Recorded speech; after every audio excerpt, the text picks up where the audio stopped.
अरहत वाङ्मय में कहा गया है। अप्पा कत्ता विकत्ता ये दुहान ये सुहान ये अप्पा मित्त ममित्तम च दुपट्ठिय सुपट्ठियो। अध्यात्म जगत में आत्मवाद का यानी आत्मा के सिद्धांत का अपना महत्व है। आत्मा के संदर्भ में जैन वाङ्मय में, आगम साहित्य में, अन्य ग्रंथों में अच्छा प्रकाश प्राप्त होता है। और एक संकलित सा ग्रंथ भी है, आया वाओ, आत्मवाद से संदर्भित सामग्री वहाँ एकत्रित की गई है। आत्मा को अनादि कहा गया है कि आत्मा कभी पैदा हुई हो, जीव कभी पैदा हुआ हो, ऐसी कोई बात नहीं है। करोड़ों अरबों खरबों वर्षों पहले जीव पैदा हुए, ऐसा सिद्धांत मान्य नहीं है। क्योंकि कोई यह कह दे कि नहीं, खरबों खरबों वर्षों पहले कोई आकाश से चीजें गिरी और आत्मा ही पैदा हो गई, तो प्रश्न होगा, खरबों खरबों वर्षों पहले भी तो अनंत काल था, क्या तब कोई जीव इस सृष्टि में नहीं था? और कभी जीव पैदा हुए हैं तो क्या कभी सारे जीव समाप्त भी हो जाएंगे? जो भी हो, पर जैनिज्म का सिद्धांत यह है कि आत्माएं अनंत हैं, हमेशा अनंत आत्माएं थी, हमेशा अनंत आत्माएं रहेंगी, आज भी अभी भी अनंत आत्माएं हैं। एक भी आत्मा कोई नई पैदा नहीं होती और एक भी आत्मा विनाश को प्राप्त नहीं होती। और आत्मा ही नहीं, जितने भी परमाणु पुद्गल हैं, वे भी एक भी कोई परमाणु दुनिया में बढ़ता नहीं, एक भी कोई घटता नहीं है, उतने ही हमेशा रहते हैं। आत्मा के संदर्भ में कहा गया कि दुख और सुख की कर्ता स्वयं आत्मा है। आत्मा कर्म करती है और आत्मा ही अपने कर्मों का फल भोगती है या कर्मों की निर्जरा कर देती है। जो कर्म को करने वाला है उसी को उसका फल भोगना होता है। न तस्य दुखम विभयन्ति नाइओ न मित्त वग्गान सुयान बंधवा एको स्वयं पच्चणु हो इ दुखम कत्तार मेवम अनुयायिकम अनुजा आश्रय। कि जब आदमी को दुख भोगना होता है, दूसरे कोई जाति जन, मित्र वर्ग, बेटे, बंधु, भाई, कोई उसमें से हिस्सा नहीं ले सकते। खुद का कर्म दुख के रूप में, जिस किसी रूप में, खुद को ही भोगना होता है। इतने मित्र लोग हैं, इतने अच्छे बेटे हैं, भाई हैं, बड़ा प्रेम रखने वाले हैं, पर कर्मों का फल भोगना होता है तो कोई आगे नहीं आते। खुद का कर्म खुद को भोगना होता है। यह आत्मवाद का सिद्धांत है और साथ में जुड़ा हुआ कर्मवाद है कि अपने किए हुए कर्म खुद को ही भोगने होते हैं, कर्म समो नहीं कोई। ऐसा यह कर्म का कंसेप्ट, सिद्धांत है। बड़े से बड़ा आदमी, बड़े से बड़े लोग हैं, बड़े से बड़े आदमी हैं, उनको भी अपने कर्म भोगने होते हैं। बड़े राजा महाराजा हैं, अपने कर्म भोगने होते हैं। इतनी सत्ता हाथ में है, इतने बड़े आदमी, इतनी बीमारियां शरीर में लग जाती हैं, तो ठीक है, इलाज का प्रयास तो हो सकता है। कोई कोई बीमारी ला इलाज भी हो सकती है। तो आत्मा कर्म करती है और वही उसका फल खुद भोगती है। आत्मा मित्र है और आत्मा अमित्र है। मेरी आत्मा मेरा मित्र है, मेरी मित्र है, मेरी आत्मा मेरी शत्रु भी बन सकती है। आत्मा मित्र कैसे बनती है और शत्रु कैसे बनती है? सत प्रवृत्ति में लगी हुई आत्मा खुद का मित्र बन जाती है और दुष्प्रवृत्ति में लगी हुई खुद की आत्मा खुद की शत्रु बन जाती है। अब सत प्रवृत्तियां कौन सी हैं, दुष्प्रवृत्तियां कौन सी हैं, यह प्रश्न है। अहिंसा का आचरण, मन में दया करुणा अहिंसा, आध्यात्मिक करुणा दया, यह सब सत प्रवृत्ति है। और निष्ठुरता, हिंसा की भावना, हिंसा करना,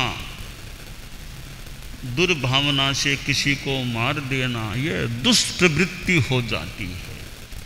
तो अहिंसा दया अनुकंपा सत प्रवृत्ति है और हिंसा नृशंसता निष्ठुरता यह दुष्प्रवृत्ति बन सकती है। संयम की साधना सत्य है और असंयम अपने आप में असत्य है। तपस्या करना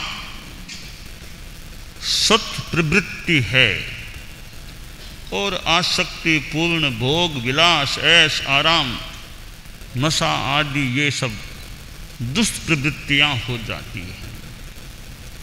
आदमी क्षमाशील रहता है, सहिष्णु रहता है, सहन करता है, समता की साधना करता है, यह सत्य प्रवृत्ति है। और आवेश, गुस्सा, लड़ाई झगड़ा, कलह, मार पीट, यह असत्य प्रवृत्ति दुष्प्रवृत्ति हो जाती है। आदमी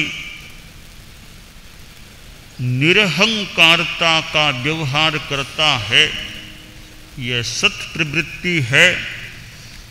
और अहंकार घमंड करना दुष्प्रवृत्ति है। ऋजुता पूर्ण व्यवहार सत प्रवृत्ति है, छलना माया दुष्प्रवृत्ति है।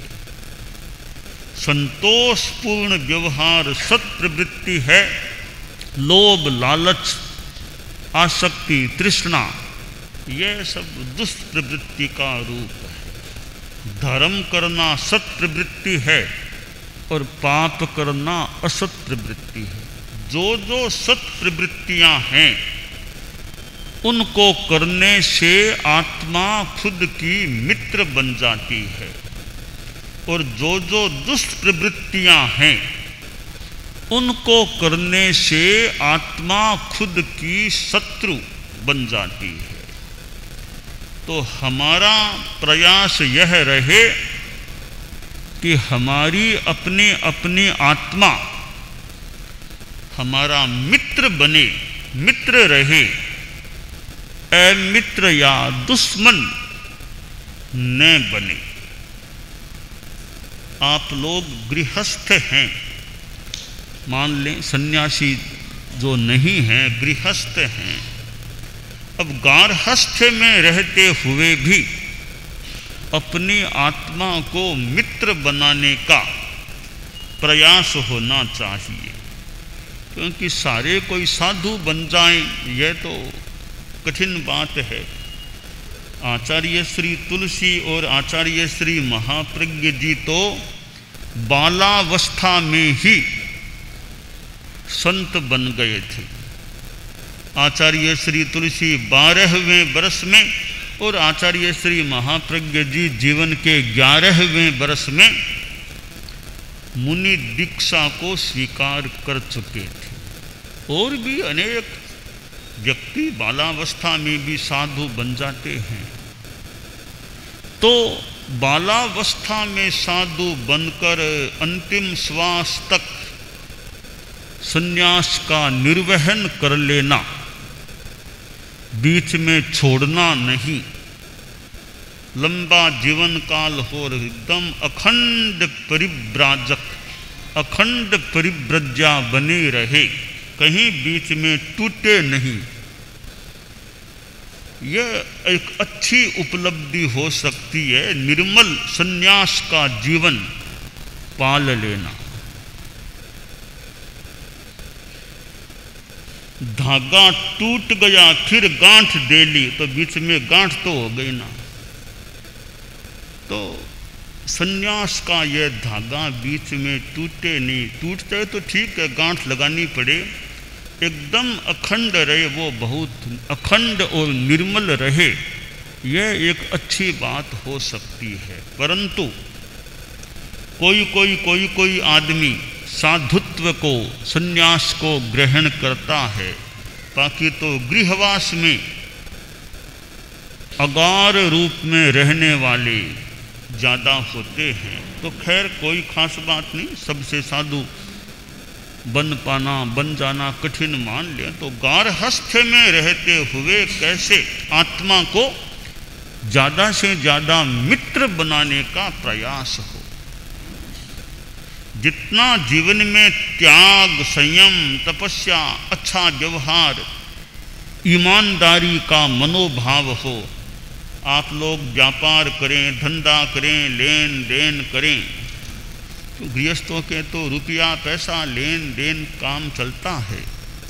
इन कार्यों में ईमानदारी रहे, किसी के साथ धोखा नहीं, चोरी का काम न पड़े, दूसरे की वस्तु को हड़पने का, लेने का प्रयास तो दूर, आदमी इच्छा भी न करे।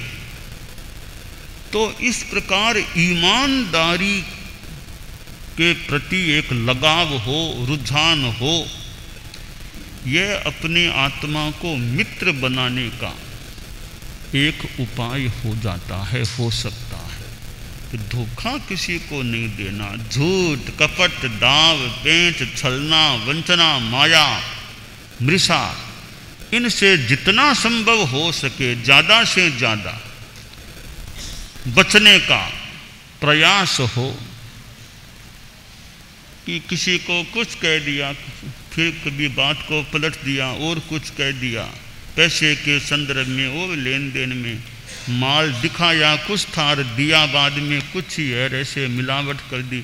इस प्रकार का आदमी वंचनापूर्ण व्यवहार न करे, साफ सुथरा जीवन रखे, ट्रांसपेरेंसी, पारदृश्यता रहे। तो यह गृहस्थों के जीवन में ईमानदारी, खासकर आर्थिक मामले में, पैसे के मामले में ईमानदारी, पैसे का इतना लोभ न हो कि आदमी बात बात में झूठ बोले, दगा करे, धोखा करे, पैसा ज़्यादा अर्जित करने का प्रयास करे। वो तो अशुद्ध पैसा, जो बेईमानी से कमाया गया पैसा है, अन्यायोपार्जितम धनम अर्थाभास है। अन्याय अनीति से कमाया गया पैसा एक प्रकार से अशुद्ध पैसा, मेला पैसा, गंदा पैसा है। जिस पैसे के साथ नैतिकता, न्याय, ईमानदारी जुड़ी हुई है, वो शुद्ध पैसा, निर्मल पैसा हो सकता। गृहस्थ जहाँ तक हो सके मेले पैसे को लेने का, कमाने का प्रयास न करें। तो ये ईमानदारी का मनोभाव है, वैसा व्यवहार है, तो आत्मा को मानो एक शत्रु बनने से बचाने का उपाय बन सकता है इस अर्थ में, और आत्मा मित्र रह सकती है। आदमी लड़ाई झगड़ा गुस्सा इनसे जहाँ तक हो सके बचने का प्रयास करे। बात बात में आदमी गुस्सा करे, कभी मुंह से गालियाँ दे दे, कभी हाथ उठा ले, कोई चीज़ फेंक दे। ये ज़्यादा गुस्सा नहीं करना चाहिए। चाहे परिवार में रहो, चाहे व्यापार की जगह में रहो, चाहे समाज की मीटिंग में रहो, चाहे राजनीति के क्षेत्र में रहो, लगभग गुस्सा ज़्यादा काम का है ही नहीं। व्यापार की जगह बैठे हो वहाँ भी शांति रखना बढ़िया, परिवार में भी प्राय शांति रखना बढ़िया। समाज की मीटिंग है तो वहाँ भी बात कहने की कही जा सकती है, कड़ी बात भी कही जा सकती है, बड़ी बात भी कही जा सकती है, पर जहाँ तक हो सके शांति से, शांति अपनी बात कहने में भी शांति रहे, ज़्यादा गुस्सा नहीं आना चाहिए। तो यह गुस्सा करना, लड़ाई झगड़ा करना, मुंह से गुस्से में आकर गालियाँ बकना और हाथ उठाना, ये सब चीज़ें आत्मा को दुश्मन बनाने वाली बन सकती है। शांति रहे, सौम्यता, शांति। सामने वाला कोई गुस्सा कर भी ले तो भी इधर वाले को गुस्सा नहीं करना, कोई बात नहीं, इसने बोल दिया तो बोल दिया, कोई बात, अपने शांति रखनी है। अत्रिने पतितो वह्नि स्वयमेवोपसाम्यति। जहाँ घास फूस है वहाँ आग पड़ेगी तो लपटें मान लो उठ जाए, जहाँ सूखा मैदान है वहाँ कोई आग पड़ेगी थोड़ी देर में शांत हो जाएगी। हम अत्रिण बन कर के रहें, कोई गुस्सा करे भी तो उसकी वो अग्नि गुस्से की शांत हो जाए। गुस्सा करना कोई बहुत बड़ी बात नहीं है, 2 गालियां दे दी, कौन सा बड़ा काम कर दिया। शांति रखना बढ़िया बात है, अच्छी बात। तो आत्मा को मित्र रखना है तो गालियां गुस्सा इन चीज़ों से बच कर के शांतिपूर्ण व्यवहार करें। लड़ाई झगड़ा गुस्से से आत्मा शत्रु बन जाती है, क्षमाशीलता से आत्मा मित्र रह सकती है। आदमी असंयम करे, कोई गुटखा खाता है, कोई कुछ खाता है, हालांकि आदमी खाने वाले, पर असंयम न हो भी कि नशे से तो बचें। जो हितकर नहीं है, लगे हितकर तो नहीं है, वे चीज़ें क्यों खाएं, नशीली चीज़ों का सेवन क्यों करें। तो असंयम करेंगे, चाहे बोलने में असंयम करें, वाणी का असंयम करें। किसी के बारे में ऐसी वैसी बातें बोल दी, अरे में क्या मतलब था, कोई मतलब हो तो ठीक है, बोलना पड़ा। अब हमें पूरा बात का पता नहीं, किसी के बारे में ऐसी वैसी बातें शुरू कर दी, हमारी जबान का सदुपयोग हुआ या और कोई उपयोग हुआ। तो वाणी का भी हम असंयम न करें, वाणी पर लगाम, जबान पर लगाम रखें। ये असंयम है वो आत्मा को शत्रु बनाने वाला, और संयम आत्मा को मित्र बनाने वाला तत्व हो जाता है। धर्मोपासना करे कोई, जैसे अपने जैन धर्म सामायिक होती है, पौषध होता है, स्वाध्याय होता है, और अच्छे जो कार्य हैं, वैयावृत्य है, विनय है, तो जो धर्म करता है, धर्मोपासना करता है, वह मानो अपनी आत्मा को मित्र बनाता है। और जो अधर्म करता है, पाप करता है, वह अपनी आत्मा को शत्रु बना लेता है। जैन वाङ्मय में 18 प्रवृत्तियाँ पाप की जो बताई गई है, प्राणातिपात, मृषावाद, अदत्तादान आदि आदि 18 पाप हैं। 18 पाप करना आत्मा को दुश्मन बनाना है, 18 पाप का विरमण है, बचने की साधना वो आत्मा को मानो मित्र रखने वाली, मित्र बनाने वाली होती है। तो अप्पा मित्त ममित्तम च दुपट्ठीय सुपट्ठियो, आत्मा मित्र है, अमित्र भी है। दुष्प्रवृत्ति में लगी हुई आत्मा अमित्र है, सत्य प्रवृत्ति संलग्न आत्मा मित्र बन जाती है। तो हम अपनी आत्मा को मित्र बनाने का प्रयास करें, न कि शत्रु बनाने का प्रयास करें। जितना संभव हो सके कि सत्य प्रवृत्ति करें ताकि आत्मा मित्र बने, दुष्प्रवृत्ति से यथासंभव बचें ताकि आत्मा शत्रु न बने। दानान सिद्धम अभयपयाणम सच्चेषु या अणवज्जं वयन्ति तवेषु या उत्तम बंभचेरम लोगुत्तमे समणेनाय पुत्ते।